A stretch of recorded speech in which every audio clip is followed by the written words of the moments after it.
गणनायकाय गणदैवताय गणाध्यक्षाय धीमहि गुणशरीराय गुणमण्डिताय गुणेशानाय धीमहि गुणातीताय गुणाधीशाय गुणप्रविष्टाय धीमहि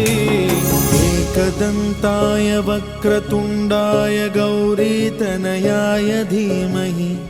गजेशानाय भालचन्द्राय श्रीगणेशाय धीमहि